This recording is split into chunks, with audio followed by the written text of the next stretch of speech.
Okay, तो students अब हम पढ़ेंगे कि फ्रांस में जो क्रांतिकारी विरोध की शुरुआत हुई थी वो किन परिस्थितियों में हुई थी। तो सबसे पहले आता है सामाजिक परिस्थितियां। वहां पे क्या था? सामंतवाद। सामंतवाद बोल सकते हो कि जैसे हमारे इंडिया में कास्ट सिस्टम था, जाति के ऊपर डिवाइड किए हुए थे, वैसे ही वहां पे भी डिवाइड किए होते। वहां पे क्या था? प्रथम वर्ग, द्वितीय वर्ग, तृतीय वर्ग। ठीक है, तो फर्स्ट वाले में आते थे आपके पादरी, यानी आपके जो प्रिस्ट होते थे वो आते थे। ठीक है, सेकंड वाले में तो कुलीन, मतलब जो आपके ट्रेडर्स लगा लो, वो आते थे। और थर्ड में कौन से आते थे? आपके जो नौकर वगैरह हो गए वो सब आते थे। जो थर्ड वाले थे उन्हीं को क्या होना था? सिर्फ टैक्स देना होता था। ठीक है, सरकार को कर देने के साथ साथ किसानों को जो था चर्च को भी कर देना पड़ता था। ये क्या था? बहुत ज्यादा अनलॉफुल था। यहाँ पे क्या था? मतलब बहुत ज्यादा अन्याय होता था। ठीक है, आर्थिक परिस्थिति क्या थी? सन 1774 में राजवंश का जो लुई 16वां यानी 16th, जो फ्रांस का किंग था, मतलब फ्रांस में बैठा था, और उसने क्या किया था? ऑस्ट्रिया की राजकुमारी मैरी एंटोइनेट के साथ शादी की थी। ठीक है, सतारूढ़ होने पर उसे शाही खजाना मिल गया था। मतलब बोलते थे किंग बनने के लिए जो सारा सामान सारा जो भी शाही खजाना था वो मिल गया था। सेना का रख रखाव वगैरह वो सब वो अपने क्या हुआ था कि सरकार को ही वो सब करना था। वो अपना क्या था? सारा जो पैसा वगैरह था वो खुद यूज करता था। ठीक है, तो कर बढ़ाने के प्रस्ताव को पारित करने के लिए फ्रांस के सोलवे ने 5 मई 1789 को एस्टेट की सभा में एक वोट डालने की अनुमति दी गई। मतलब वहां पे क्या हुआ? एक इलेक्शन हुए थे। तृतीय एस्टेट ने इस अन्याय, मतलब फिर जो तृतीय एस्टेट कौन सा था? तृतीय एस्टेट थे आपके जो किसान वगैरह थे या जो नौकर वगैरह थे वो थे। तो उन्होंने इसका क्या किया था? इसको प्रोटेस्ट किया था। उन्होंने एक सुझाव रखा कि हर एक सदस्य को, हर एक पर्टिकुलर इंसान को एक एक वोट होना चाहिए। सरकार ने इस अपील को ठुकरा दिया था और इसके बाद वो मतलब विरोध स्वरूप वहां से निकल गए थे। फ्रांसीसी जनसंख्या में ज्यादा मतलब क्या था कि भी पॉपुलेशन बढ़ रही थी, तो क्या हो गया था? वहां पे जो अन्न वगैरह है उसकी भी मांगे बहुत ज्यादा बढ़ गई थी। ठीक है, उस वजह से वहाँ पॉवर्टी पॉवर्टी क्या मतलब? जब आपको भूखमरी बढ़ जाती है, ठीक है, और किसी भी चीज के भाव बढ़ जाते हैं, बहुत ज्यादा महंगाई बढ़ गई थी। और मतलब कि लोग वहां पे जो लोगों को जीविका, मतलब रहने के लिए, खाने के लिए भी चीजें नहीं मिलती थी। और अमीर और ज्यादा अमीर होते क्योंकि उनके पास पैसा था, वो ले सकते, तो गरीब और ज्यादा गरीब हो गए थे। सम्राट लुई 16वें और उसकी रानी जो मैरी एंटोइनेट थी, उन्होंने क्या किया? अपने विलासितापूर्ण, मतलब विलासितापूर्ण जीवन बोल सकते हो आप, कि भाई अपने लालच के जीवन में खर्चीले तौर तरीकों पर काफी, मतलब काफी ज्यादा पैसे बर्बाद कर देते, जिससे क्या होता?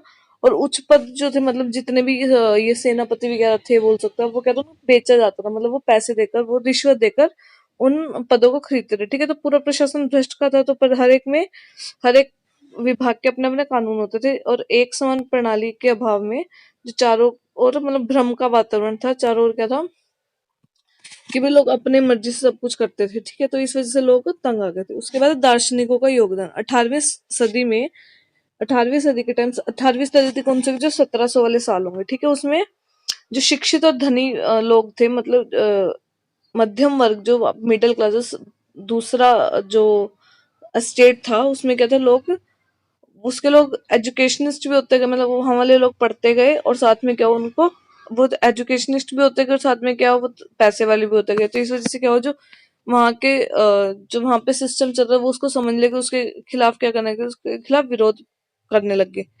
ठीक है, तो यहाँ से क्या हुआ? सदस्यों की पहुंच फ्रांसीसी अंग्रेजों, और मतलब क्या था? वहां से वो क्या होने लग गया?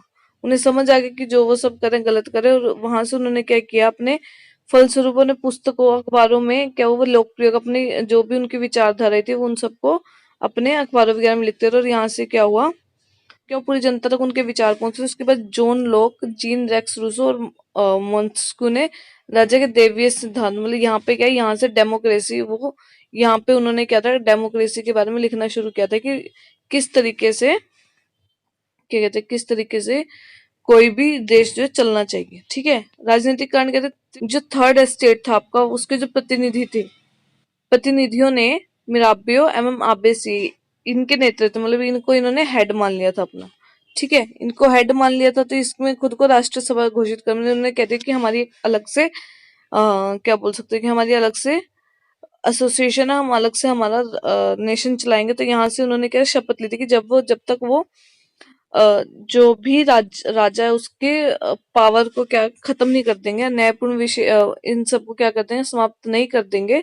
तब जब तक वो वाला संविधान नहीं बनेगा तो क्या होगा, तब तक वो अपने राष्ट्रसभा को और अपने सभा को चलाते रहेंगे। ठीक है, उस समय जो सामंतों को विस्थापित करने के लिए मतलब बहुत सारे विद्रोह हुए थे, मतलब जितने भी, जैसे राजा को राजा को गद्दी से उतारने के लिए। ठीक है, इसी इसी टाइम क्या हुआ था, खाद्य संकट गहरा हो गया, मतलब क्या वहां पे एक तरीके से बोल सकते हो सूखा आ गया था, खाने की चीजें लोगों को नहीं मिल रही थी।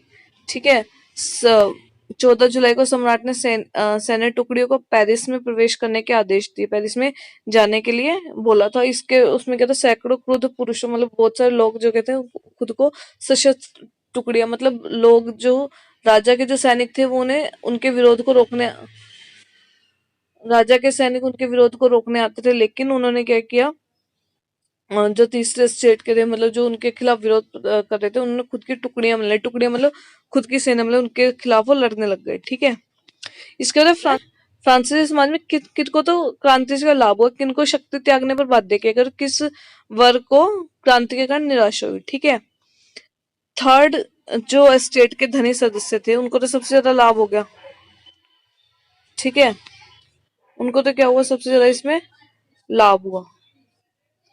इन समूह में किसान थे, मजदूर, छोटे अधिकारीगण, वकील, अध्यापक, डॉक्टर, ये सब थे। पहले इन पहले इन सभी को कर अदा करने पड़ते थे, और पादरी और कुलीन, मतलब जो बहुत बड़े बड़े कहते हैं ना कि खानदानी लोग थे। ठीक है, उन्हें उनके जो वो बोलते थे उन्हें वही करना पड़ता था, उनके साथ जैसा व्यवहार होना चाहिए था वैसा होने लग गया। पादरी और कुलीन को भी शक्ति त्यागने पर बाध्य होना पड़ा, उनसे सभी सारे जो अधिकार थे वो छीन लिए गए थे।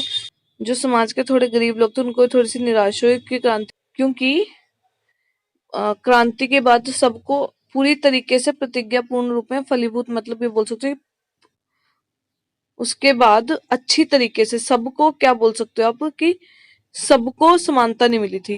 एट द एंड में कुछ लोगों को, जैसे जो मीडियम वर्ग के थे, जो टीचर वगैरह थे, कि जो मीडियम वर्ग के थे टीचर वगैरह थे, उनको टैक्स देने में थोड़ी छूट मिल गई थी, उनके साथ सही व्यवहार होने लग गया था, लेकिन जो बिल्कुल गरीब थे उनके साथ ऐसा नहीं हुआ था। आई होप आपको ये समझ आया होगा। Thank you very much.